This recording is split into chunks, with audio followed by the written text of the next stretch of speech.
Bienvenue dans le Watchbox Studio Neuchâtel et merci de nous avoir rejoints sur le plateau. Mon nom est Suzanne et je suis ici avec John Michael Flo.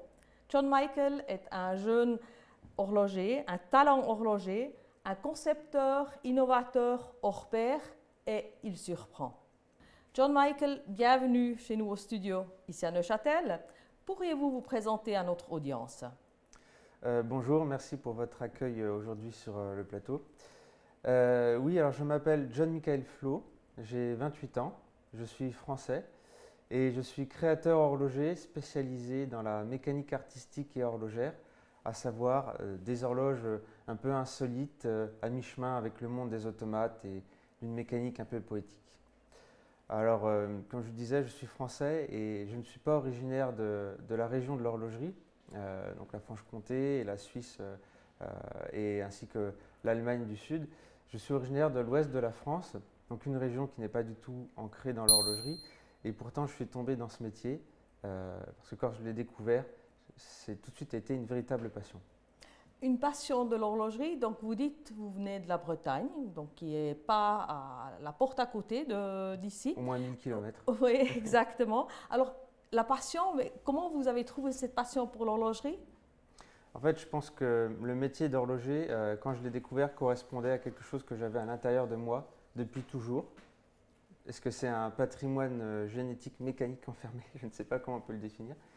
Mais quand j'étais petit, j'adorais déjà tout ce qui était petite mécanique, petit fonctionnement. J'adorais démonter. Mon papa, dès que quelque chose ne fonctionnait plus, je lui disais « s'il te plaît, laisse-le moi que je puisse le démonter et voir comment ça fonctionne ».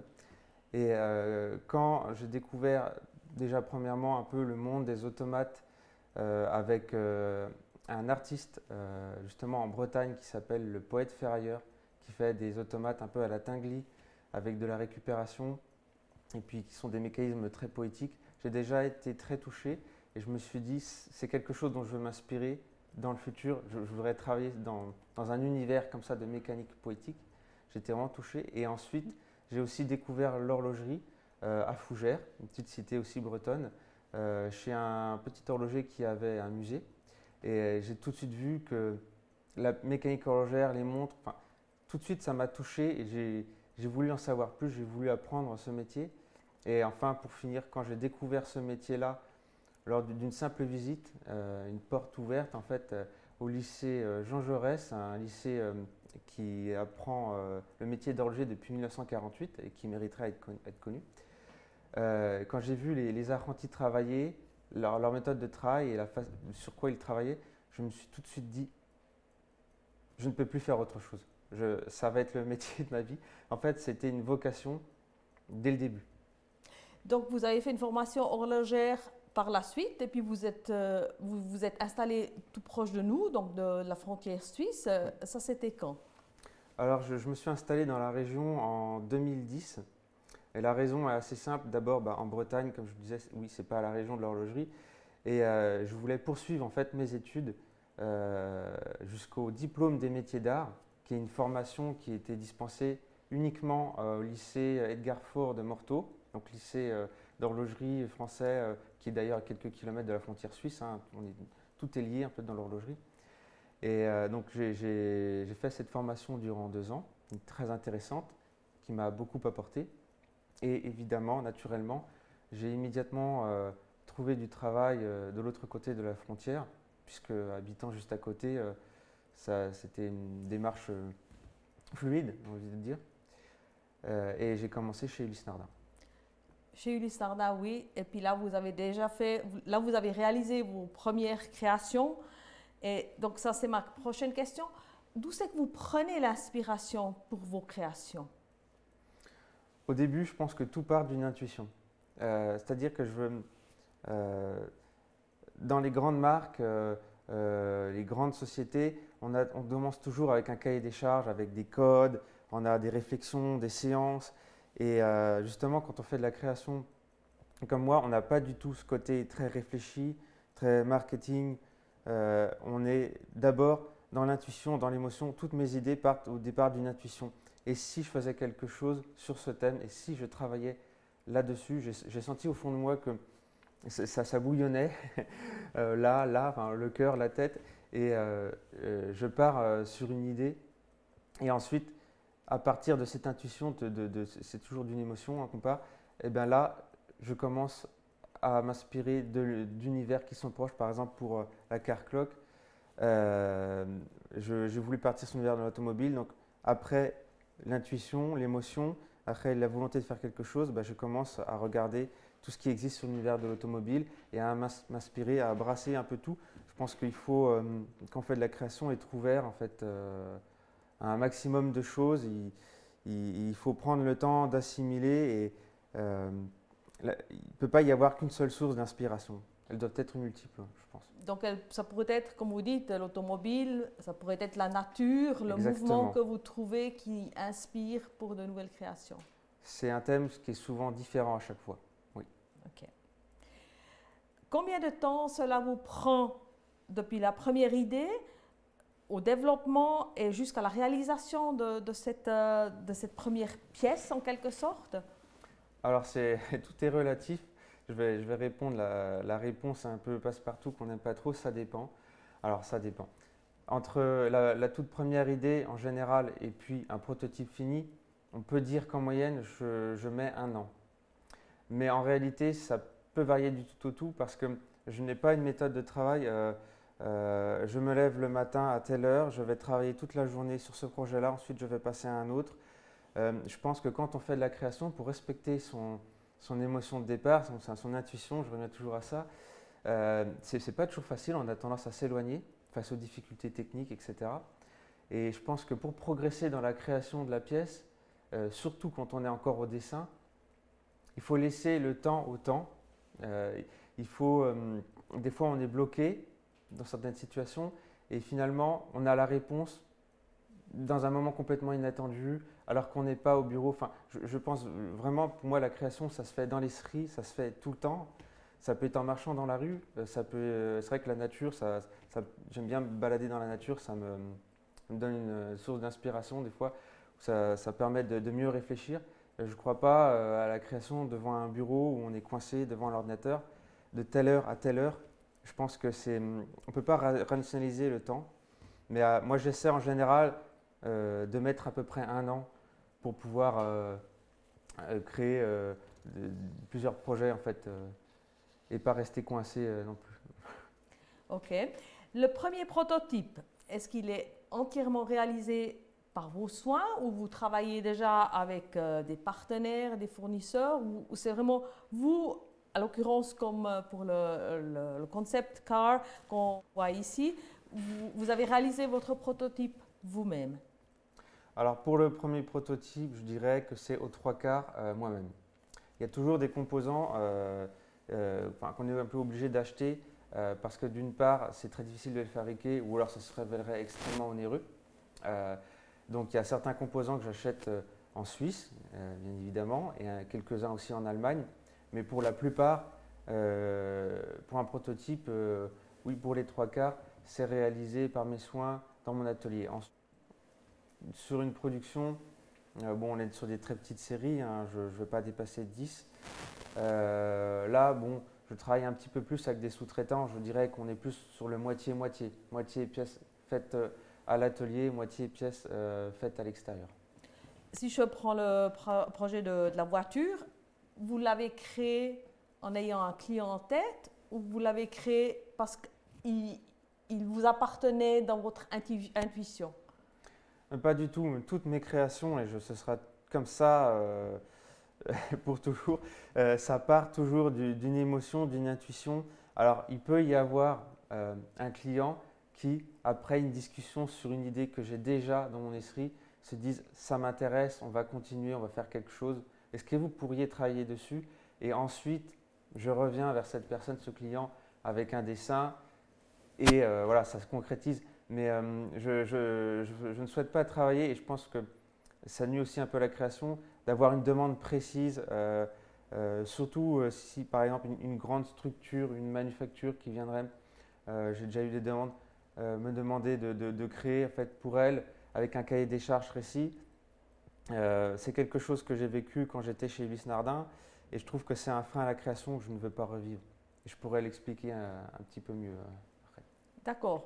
Alors, comment vous faites pour vous faire connaître parmi le monde où vous pouvez en fait trouver acheteurs pour vos chefs-d'œuvre? Il y a, vu que vous créez d'abord pour vous, par votre intuition, il faut quand même pouvoir promouvoir votre produit pour trouver un acheteur. Alors, bon, les choses se font assez naturellement finalement. Comme vous le dites, et je l'ai bien dit, synthétisé plusieurs fois, c'est sûr, je crée d'abord pour moi, ça part d'une émotion, mais du coup, on est dans quelque chose d'authentique. Et je pense que les personnes qui découvrent mon travail et qui sont clients, qui sont collectionneurs passionnés, ils sont touchés par quelque chose qu'il y a dans mon travail. Et non contents en plus de l'acquérir, ils vont aussi faire une publicité autour, ils vont en parler. C'était en quelque sorte le bouche à oreille qui a fait que les gens, la presse, sont venus vous rendre visite à votre atelier, puis ont contribué à promouvoir en fait vos talents, votre créativité, et qui vous ont fait connaître. Et certainement aussi les médias sociaux, je suppose. Oui, énormément les médias sociaux. Je travaille beaucoup avec Instagram et Facebook, qui sont des incontournables aujourd'hui. Mais c'est vrai que par rapport à ce bouche à oreille, il y a toujours une question de passion, de communication de la passion. Et puis mon travail se démarque un petit peu de ce qui existe déjà. Enfin, la Car Clock, c'est la première horloge voiture du genre. J'ai été le tout premier. Je l'ai présenté en mai 2018. Et je pense que quand les gens découvrent des choses qui sont insolites, ils ont envie d'en parler aussi autour d'eux, ils ont envie d'en faire la promotion. Et voilà, ça se fait de façon assez naturelle. Tout mon travail est orienté toujours sur l'émotion. Et après, il y a quelque chose de fluide. Derrière, ça se fait naturellement. Et je ne veux pas qu'il y ait une grosse communication marketing qui vienne interrompre cette émotion et puis ce naturel. Les choses se font d'elles-mêmes. Je pense que c'est très important. Connaissez-vous les acheteurs finaux de vos projets, comme par exemple Car Clock? Est-ce que vous avez des contacts avec ces clients finaux? Oui, bien sûr, je connais presque tous les clients. Bien sûr, je travaille aussi avec des retailers, mais souvent les clients viennent à moi. Comme on est dans de la pièce émotionnelle, dans de la passion, il y a un partage en fait dans ce genre de création-là, puisque je les fabrique moi-même et en très petite série. Chaque pièce en fait est unique et chaque pièce a un petit peu de moi dedans. Déjà au niveau de la création du dessin de la pièce, de la forme, mais aussi au niveau de l'exécution. La façon dont une pièce va être limée, la façon dont une pièce va être ajustée, dont elle va être polie, finalement, ça rend chaque composant et du coup chaque car clock en l'occurrence unique. Et les clients, en fait, mes clients savent ça. C'est aussi ce qui les motive beaucoup à acquérir une de mes pièces, c'est d'avoir ce côté très fait main artisanal et puis par une personne, donc une identité à travers l'objet. Donc je connais mes clients et j'échange pas mal avec eux. J'ai par exemple un client sur Instagram avec lequel j'échange énormément, où on a développé une espèce d'amitié horlogère. Oui, je pense que c'est très important. Et puis j'aime beaucoup cette idée-là d'être en contact avec le client et de partager notre passion, de partager mon savoir-faire aussi. C'est certainement aussi une manière de la part du client de vous témoigner en fait l'appréciation de votre création. Et est-ce que je peux m'imaginer ça peut conduire dans le futur peut-être à de nouvelles créations ou inspirations pour de nouveaux projets, ces liens avec les clients finaux? Oui, bien sûr. Je pense qu'il y a plein d'options, plein de chemins qui peuvent s'ouvrir et je pense que tant qu'on est dans une création authentique qui respecte une émotion de départ, parce que si l'émotion, je trouve, de départ n'est pas respectée, qu'il y a un moment dans la création, on prend des choix de facilité, de logique ou des freins à la technique qu'on ne veut pas surpasser, on risque de casser l'émotion de départ et à la fin, ça ne va pas se retrouver dans l'objet final. Donc je pense que tant que l'émotion, l'idée de départ est respectée et qu'on a un beau concept et un bel objet, en perspective, toutes les voies sont possibles et que des clients peuvent tout à fait échanger avec moi sur ce sujet. Oui. Une toute autre question. Nous avons appris que vous avez été invité à participer à Baselworld. Félicitations. Merci. Vous avez été invité par l'Académie horlogère des créateurs indépendants. C'est une association. Qu'est-ce que ça signifie pour vous et puis est-ce que ça vous ouvre des portes? Alors, pour moi, c'est très important et ça a une signification tout aussi importante. Depuis que je suis dans l'horlogerie, j'ai très vite découvert l'Académie des horlogers créateurs indépendants et je trouve que cette association regroupe presque tous les plus grands horlogers, les esprits les plus brillants. Et à chaque fois que j'ai été, et j'y ai été de nombreuses années à Baselworld, le premier stand que j'allais voir et où j'étais impatient de découvrir les créations, c'était celui de la HCI. Je suis vraiment en admiration devant cette association. Et donc, pouvoir y rentrer, pour moi, c'est un rêve d'apprenti. J'allais dire presque depuis le début. Et une petite consécration.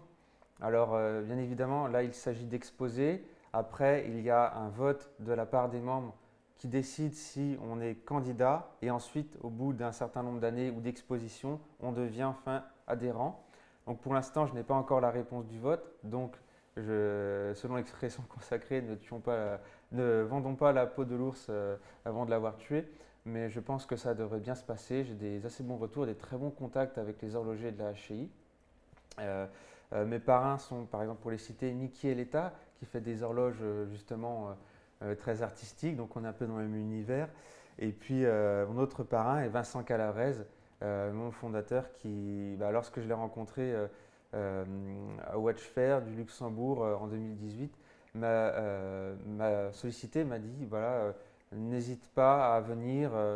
C'est un pas que je n'aurais peut-être pas osé franchir tout seul s'il ne m'avait pas encouragé, puisque vraiment, comme je le dis, cette académie, je la porte en haute estime. Il y a aujourd'hui énormément de choses dans l'industrie de la montre, de modèles iconiques qui en réalité ont été créés au départ par certains de ces horlogers et il faut le savoir. Et je pense que c'est le cœur battant, la HCI de l'horlogerie finalement. C'est pas en termes de business, c'est pas le cœur battant de l'horlogerie, mais en termes de créativité, d'émotion et peut-être même de futur. Je pense que c'est le cœur battant de l'horlogerie et j'espère et je pense, comme beaucoup de mes confrères horlogers, que les horlogers créateurs indépendants comme moi et la HCI vont perdurer et même vont continuer d'évoluer positivement dans le futur. Donc en quelque sorte, c'est en fait ces petites marques qui sont liées autour de ces horlogers hors pair, on en connaît passablement, c'est ceux qui font avancer l'horlogerie et ce ne sont pas forcément les grands groupes qui ont des structures très lourdes. Exactement. Et des cahiers de charges, etc., qui font qu'on soit encloîtré dès le départ. Exactement. J'ai moi-même en fait été un petit peu confronté, parce que dans mon expérience, j'ai eu un excellent passage chez Ulysse Nardin pendant 5 ans, où pendant les 2 dernières années, j'ai été horloger créateur, donc je travaillais sur des projets de création inédits, originaux, aussi des prototypes. Et c'est vrai que j'ai trouvé que beaucoup des idées en fait ne pouvaient pas aboutir positivement parce que la structure, la hiérarchie et même des fois aussi le groupe, mais tel qu'il soit, ça aurait pu être pareil ailleurs, sont un petit peu un frein à la créativité puisqu'au départ on part d'une idée, d'une émotion, puis c'est quelque chose de très personnel. Donc oui, vous avez parfaitement raison. Qu'est-ce que vous allez dévoiler à Baselworld? Est-ce que vous pouvez nous parler de quelque chose que vous amènerez? Baselworld est ouvert au public, donc, et je sais d'expérience que les visiteurs, ils adorent découvrir ce que justement cette académie, elle offre parce que c'est ouvert, c'est accessible, c'est pas comme beaucoup de stands qui ne permettent pas d'entrer. Donc, est-ce que vous nous dites ce que vous allez montrer à Baselworld? Alors à Baselworld, il y aura bien sûr la Car Clock que vous voyez ici aujourd'hui. Il y aura aussi un autre projet horloger de longue date qui n'est pas présent aujourd'hui, mais on vous garde la surprise.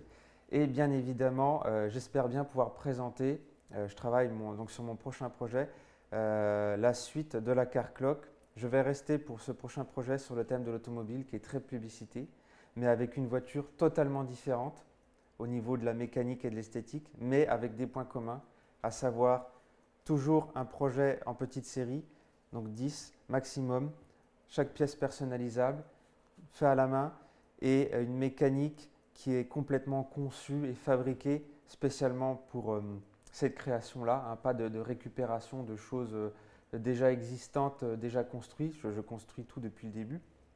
Et bien sûr, elle conservera aussi des roues arrière qui sont motrices, puisque la particularité de cette Car Clock, et c'est la seule au monde, et peut-être même la seule horloge au monde, c'est qu'elle peut rouler avec le temps, elle peut donc se déplacer dans l'espace avec le temps, elle est réellement motorisée. Et je compte conserver ce point qui est un point qui plaît beaucoup à mes clients, même si voilà, sur un bureau, bien sûr, on peut l'immobiliser sur un petit socle transparent le plus clair du temps. On peut aussi jouer au grand enfant et puis la laisser rouler. Bon, elle roule lentement, 31 cm par jour, mais on la voit avancer. Si vous la mettez à un endroit le matin, eh bien le midi elle sera à un autre endroit et à la fin de la journée elle sera à un autre endroit. Donc on indique le temps de façon totalement ludique. Nous nous réjouissons de venir vous voir à Baselworld. Watchbox y sera. Très certainement, on viendra vous faire un bonjour et puis pour découvrir pour notre audience dans le monde vos nouveaux projets. Nous nous réjouissons, nous vous souhaitons bon succès et merci de nous avoir rejoints sur le plateau. Merci. Merci.